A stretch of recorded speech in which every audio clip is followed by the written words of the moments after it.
जय श्री राम।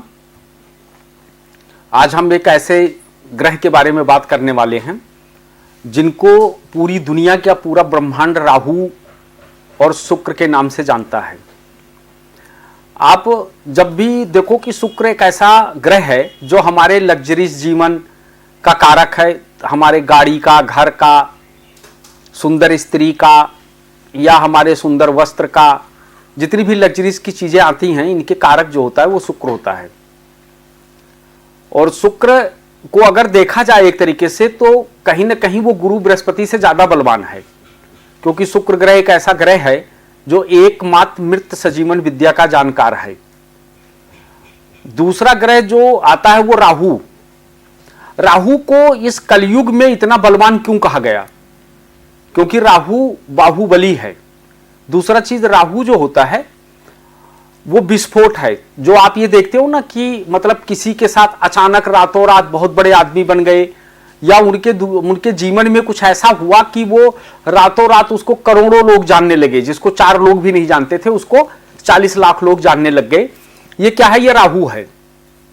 दूसरी चीज क्या होता है? जो हमारे अंदर डर होता है ना, छोटी छोटी बातों पे हम डर जाते हैं, इसके बाद में निगेटिव चीजें हमारे दिमाग में आ जाता है। उसके साथ साथ में क्या होता है कि हम कई बार किसी भी चीज के बारे में इतना सोचते हैं कि सोचते सोचते और कहीं ना कहीं ले जाकर के हम एक तरीके से एंजाइटी के शिकार हो जाते हैं। और ये कारण क्या है? इसका सबसे बड़ा कारण राहु होता है। जैसे अनैतिकता का कारक जो कहा गया वो राहु कहा गया। अगर राहु आपका सही नहीं है और राहु जरा सा भी आपके लिए कहीं भी प्रॉब्लम खड़ा करता है तो आपको अनैतिकता की तरफ वो ले जाएगा। नैतिकता तो बहुत दूर चली गई, अनैतिकता की तरफ चला जाएगा। ऐसा व्यक्ति जो है वो मांस, मदिरा, परस्त्री गमन ऐसे जगहों पर वो अपना धन खर्च करता है। और उसके बाद में अगर आप उसे कितना भी समझाओ परंतु वो समझने वाला नहीं होता है। राहु का सर्वप्रथम क्या होता है कि राहु को कहा तो गया अपवित्र ग्रह है, परंतु अगर देखा जाए तो राहु पवित्र का बहुत बड़ा कारक है। आप जब भी दुर्गा जी का पूजा करते हैं या दुर्गा चालीसा या दुर्गा जी के मंत्रों का जाप करते हैं तो उससे क्या होता है कि राहु बहुत प्रसन्न होता है। और अगर राहु आपका ठीक है, ये जो आप मीडिया देखते हो, ग्लैमर्स की दुनिया देखते हो, ये आप देखते हो जो रातों रात एक वीडियो बनाया और उसको लाखों लोगों ने देख लिया या लाखों फॉलोवर्स उसके हो गए एक वीडियो पर, ये सब राहु है। जो हम इंटरनेट है या जो हम चलचित्र है ये राहु है। अब चलचित्र में बहुत सारी ऐसी मूवियां हैं, बहुत सारी ऐसे जो हैं कहानियां हैं जिनको हम देखते हैं तो वो प्रेरणादायक होता है, उससे हमको प्रेरणा मिलता है। लेकिन कुछ मूवी ऐसी है कि जिसको हम देखते तो इंटरनेट के माध्यम से ही हैं और हमारे मानसिक स्थिति को खराब कर देता है। मतलब दिमाग भी खराब करता है और बुद्धि भी खराब कर देता है और मन भी खराब कर देता है। ये राहु है। जैसे आप देखते हैं आजकल दुनिया मेट्रो में चल रही है या कहीं भी चल रही है तो अक्सर वो मोबाइल को लेकर के ही जीना भी चढ़ते हैं। कई बार तो मैंने देखा लोग गिर भी जाते हैं, लेकिन फिर भी वो मोबाइल का बहुत ज्यादा प्रयोग करते हैं। आपका हमेशा क्या होता है कि मोबाइल का प्रयोग करना चाहिए, इंटरनेट का प्रयोग खूब करो, क्योंकि इंटरनेट राहु है, खूब प्रयोग करो, परंतु उसको अच्छे कार्यों के लिए करें। अगर आप उसको गलत कार्य के लिए करोगे तो आपका मस्तिष्क इतना खराब कर देगा कि आप जघन्य से जघन्य अपराध कर सकते हैं और आप एक नशेड़ी हो सकते हैं। नशा भी आपके जीवन में आ जाएगा और आप बहुत ज्यादा ड्रिंक करना शुरू कर देंगे, दारू पीना शुरू कर देंगे। इसी तरीके से शुक्र भी है। अगर शुक्र का आपने अलाइनमेंट नहीं किया या शुक्र को आपने सही ढंग से प्रयोग में नहीं लाए तो क्या होता है, कई बार व्यक्ति का जो पैसा होता है या लग्जरी जीवन जो होता है वो उनके दुख का कारण बन जाता है। और ऐसे दुख का कारण बन जाता है कि वो अपना पैसा अनैतिकता की चीजों में जो है खर्च करना शुरू कर देता है। जैसे शुक्र पीड़ित हो तो ऐसे व्यक्ति के लिए बहुत ज्यादा ही नुकसान करता है, क्योंकि शुक्र अगर सही है तो आप ये समझ लीजिए कि एक स्वस्थ मन, जो मन हमारा जब स्वस्थ होता है तो उसमें एक अच्छे विचार का जन्म पैदा होता है और जब हमारा स्वास्थ्य और हमारा मन ठीक नहीं होता है तो उसमें एक गंदे विचार पैदा होते हैं। तो शुक्र को हमेशा सही करने के लिए, शुक्र को हमेशा सही रखें। और हमेशा, जैसे शुक्र सबसे ज्यादा प्रसन्न किस चीजों से होता है? अगर शुक्र और राहु का योग आपकी कुंडली में कहीं भी बना है और ऐसी जगह पे बना है और आपको पीड़ा दे रहा है, तो राहु जो है पहला नंबर केमिकल है। जो हम ये केमिकल देखते हैं, केमिकल की चीजें होती हैं, चाहे वो डीजल है, पेट्रोल है, फिनाइल है, या कोई भी ऐसी चीजें हैं जो केमिकल जिसे हम कहते हैं, वो राहु है। तो ये जो परफ्यूम बनता है, जो परफ्यूम हम लगाते हैं, इसमें भी ये केमिकल होता है और इसमें खुशबू डाल करके थोड़ा सा इसको जो है बनाया जाता है।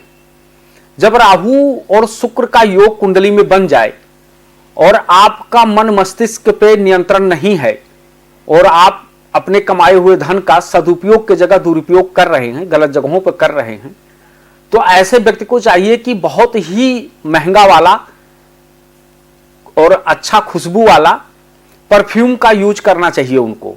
जब वो प्रयोग करना शुरू कर देंगे तो उनका क्या होगा कि जो राहु शुक्र का योग है वो उनके लिए बहुत अच्छा काम करना शुरू कर देगा। दूसरा चीज क्या होता है कि जब भी कुंडली में आपके राहु और शुक्र का योग बन जाए तो सर्वप्रथम क्या होता है कि शुक्र शुक्र का सबसे ज्यादा जो प्रिय चीज है, जिसके जप से, जिसके नाम मात्र से शुक्र प्रसन्न हो जाता है, वो है महामृत्युंजय मंत्र।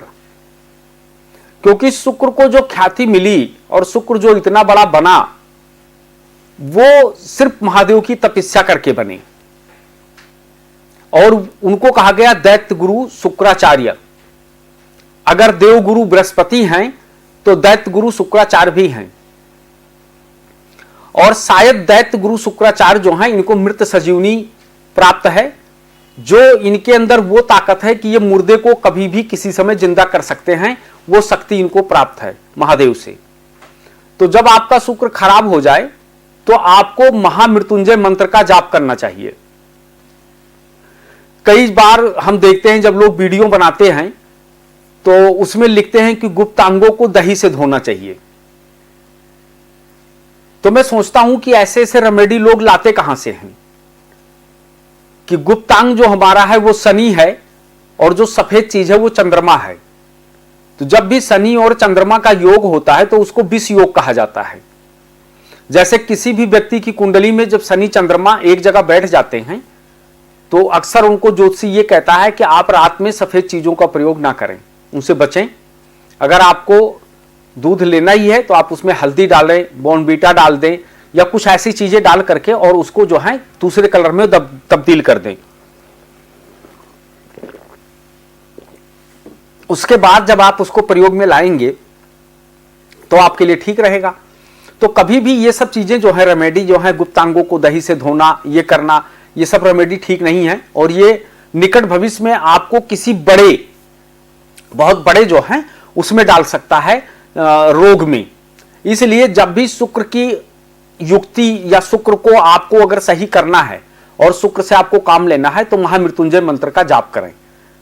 आप कभी भी जब भी शिव मंदिर में जाते हैं आप अपना एक फोटो खींच लें जब जाने से पहले और आप देखें कि आपका ओरा क्या है और एक हफ्ता तक आप प्रतिदिन टोटीदार लोटा लेकर के तांबे का या पीतल का उसमें जल भर के और नमः शिवाय नमः शिवाय नमः शिवाय शिवलिंग पे कम से कम 5 मिनट तक 3 मिनट तक डालें और अपने मन को एकांकित करके देखें। एक हफ्ते के अंदर आपका ऑरा बदला हुआ मिलेगा।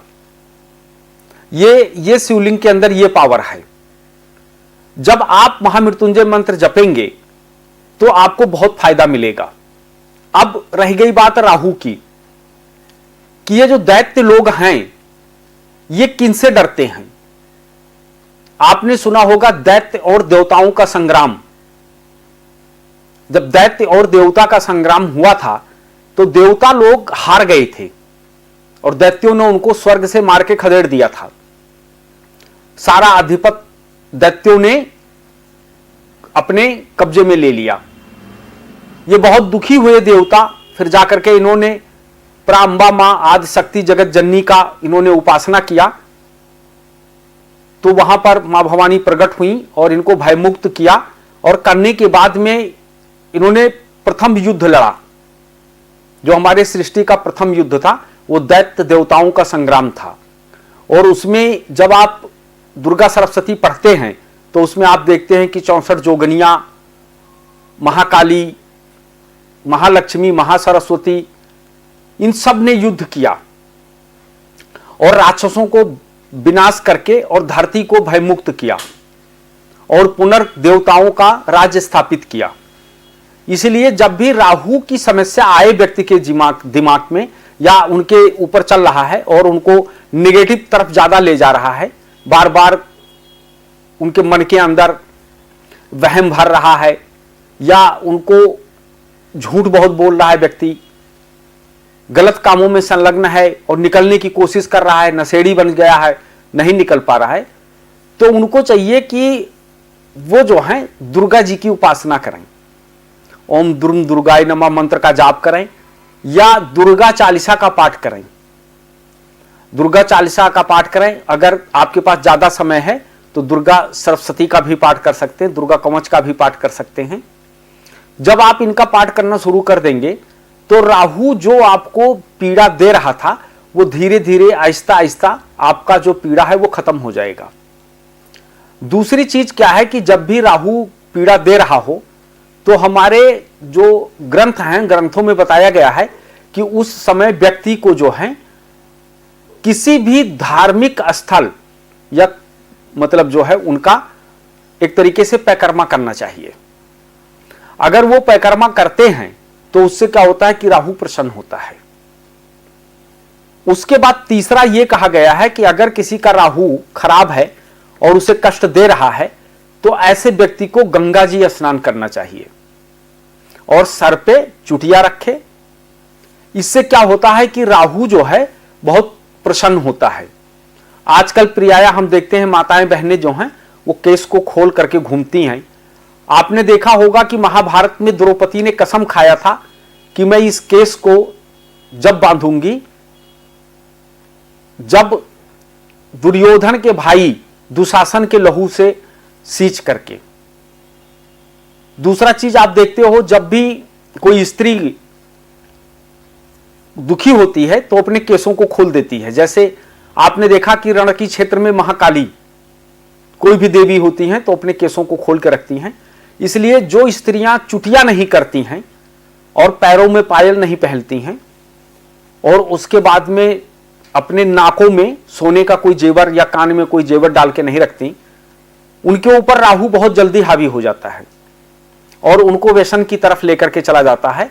आज अगर देखा जाए तो ऐसी माता बहनों की तादाद हो गई हैं जो वो भी पुरुषों के साथ बैठ करके ड्रिंक करना, सिगरेट पीना, स्मोक करना, ये सारी चीजें उनके अंदर आ चुका है और समझाने पे उनको समझ में नहीं आता है। आगे चल करके बड़ी समस्या पैदा करता है, क्योंकि हमारे यहाँ पर देवी, हम लोग देवी उपासक हैं, हम लोग देवी की पूजा करते हैं और हमको जो शक्तियां प्राप्त होती हैं वो देवी से प्राप्त होती हैं।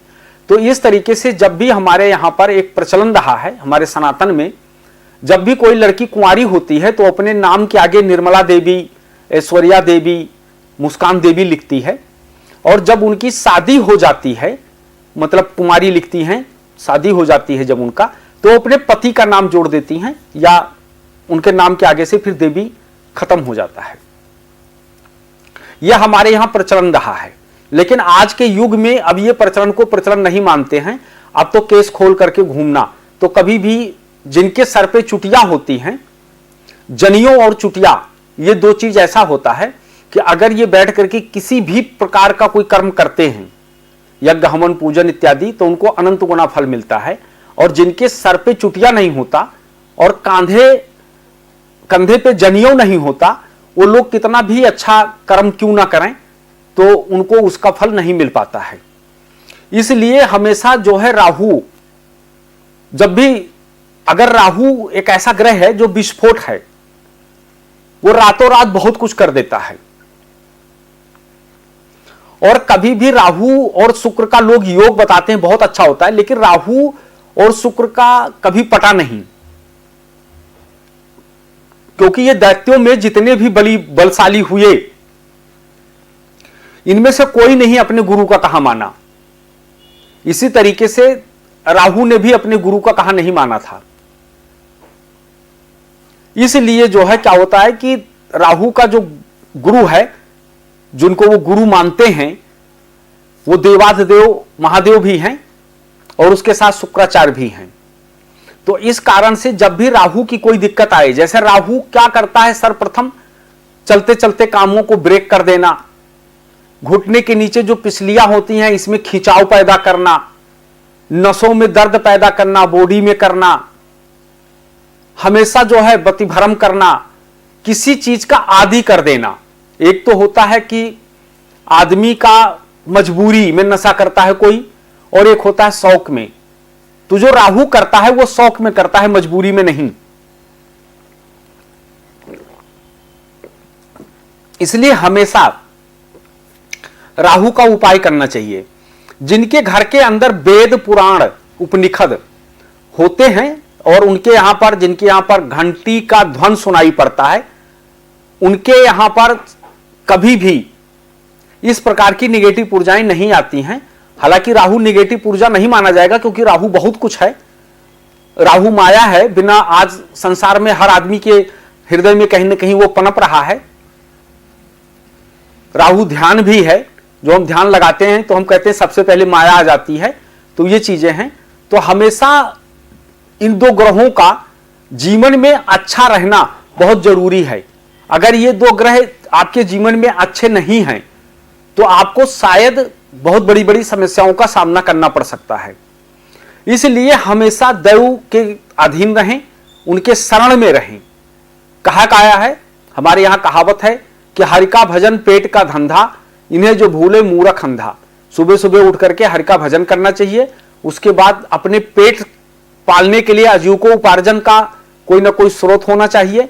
फिर शाम को आकर के भगवान के चरणों में प्रणाम करके और भोजन करके सो जाना चाहिए। अगर आपकी दिनचर्या बढ़िया है, संयमित है, नियमित है, तो आपको कोई दिक्कत नहीं आएगा। क्योंकि जो व्यक्ति समय से आहार विहार निद्रा मैथुन इत्यादि करता है, उनके जीवन में कभी भी किसी प्रकार की कमियां नहीं आती हैं। तो हमेशा जब भी आपको इन सब प्रकार की कोई दिक्कत आए तो आपको हमेशा भगवत शरण में जाना चाहिए, अपने गुरु की आज्ञा का पालन करना चाहिए। जो व्यक्ति अपने गुरु की आज्ञा का पालन करता है, जो अपने पत्नी के साथ सौहार्दपूर्ण व्यवहार करता है, कहीं ना कहीं अपनी किसी योजना में उनको इन्वॉल्व रखता है, उनका शुक्र जो है बहुत बढ़िया रहता है। जो व्यक्ति तनिक तनिक से बात को लेकर के लड़ता है, उनके घर का शुक्र खराब हो जाता है। और दूसरा चीज राहु के बारे में कहा गया है कि जब हम दूसरे से प्रसन्नताप करते हैं या दूसरे की चीजों को देख करके जब हमारे अंदर ज्वेलसी पैदा होता है, कोई तरक्की कर रहा होता है, तो इससे हमारा राहु खराब हो जाता है। इसलिए कभी भी अपने हृदय के प्रति अगर हमारा कोई भाई बंधु तरक्की कर रहा है तो उसमें सम्मिलित होकर के और उसका योगदान करें और उनको बढ़ावा दें और उनको बताएं कि तुम अच्छे कर्म कर रहे हो और आज तुम अगर आगे बढ़ रहे हो तो बहुत अच्छा है। और राहु हमारी कुंडली में जो होता है वो एक तरीके से हमारा दादा भी होता है, यानी बुजुर्ग। राहु को दादा बोला गया है। तो जब भी हम, पहले क्या होता था कि बच्चे अपने दादा के पास रहते थे, दादी के पास रहते थे, नानी के पास रहते थे, उनसे कहानियां सुनते थे, संस्कार सीखते थे, तो बहुत अच्छे रहते थे। तो आज भी आप उनको जन्मभूमि पे ले जाएं, उनके दादा के बारे में बताएं, अपने गोत्र के बारे में बताएं और अपने भगवान के बारे में उनको जरूर ज्ञान करवाएं। अगर आप ये सब करते रहेंगे तो आपके जीवन में राहु से संबंधित या शुक्र से संबंधित कोई दिक्कत नहीं आएगी। जय श्री राम, हर हर महादेव।